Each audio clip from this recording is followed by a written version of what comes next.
l'origine de l'observation de la nature par nos ancêtres de Chine. Par exemple, le soleil, rond, scintillant, est écrit comme soi-même. C'est son nature.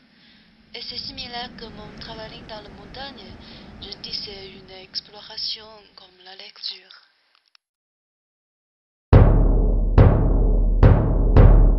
On est en verbe. Bâton d'alpiniste à la main, crème anti-solaire dans la poche. Non, rando, on voit le voit tout le temps, on voit, mais pas sur celle-ci. On marche, on se promène, dans une extase. La route des arcs est indiquée, c'est dans la montée. Prends des photos en essayant de retenir quelque chose. Du pique-nique. Comme sur le toit.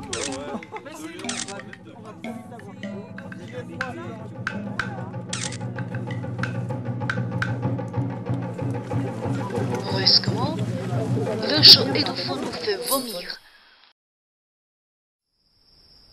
On a enlevé le veste, jeté son sac, se repose sur une rocher. Alors notre destination était lac pressé qui serait impossible à arriver. Pourquoi n'arrêter pas?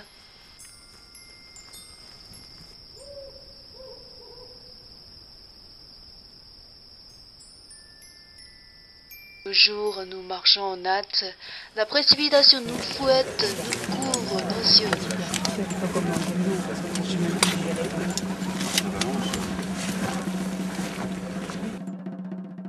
Finalement, le temps s'arrête.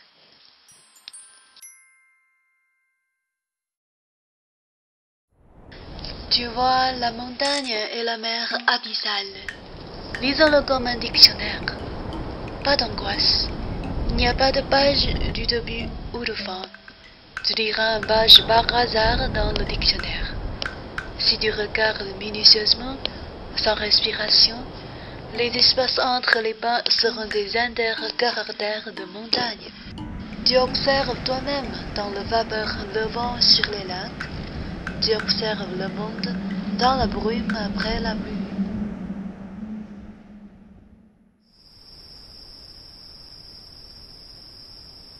Un refuge sur le bloc de montagne.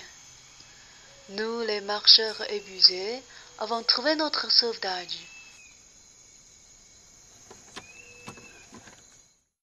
La protectrice de ce refuge est une famille qui habite ici pour l'été.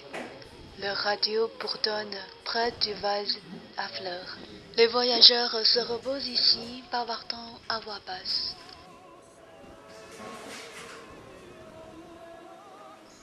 Dehors de refuge, les randonneurs arrivent, s'arrêtent. Les ruisseaux sursure, les poulets se chamaillent.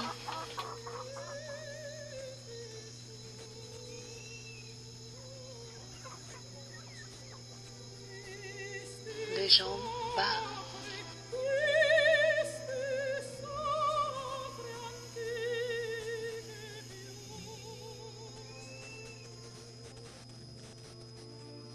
Le dictionnaire a marqué le numéro de page ici, Nice, à 5000 km.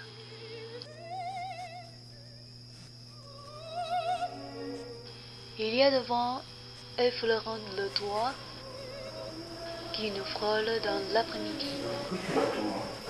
Nous sommes endormis sur la banque rouge.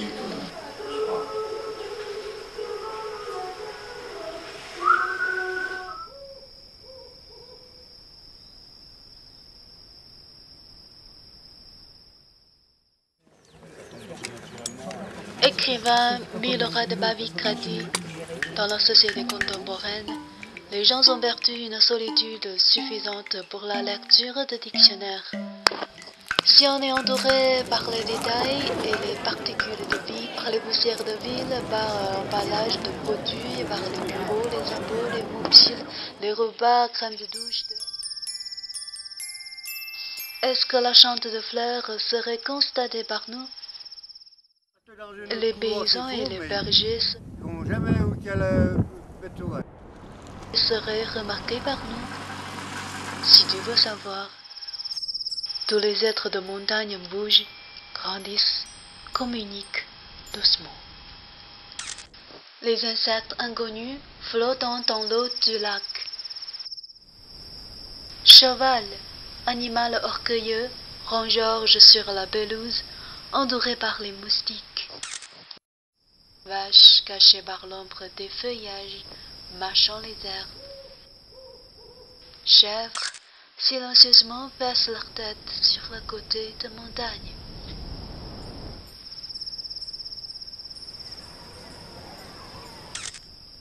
Les petites fleurs soulèvent leurs petits visages vers les rayons de soleil frémissants. Leurs murmures s'entrelacent d'un monde secret. Les murmures sont tellement bas que l'humain n'en entend pas. Soyez solitaires, mes chers lecteurs. Soyez forts et conscients de notre montagne, de notre monde. Consultez-le.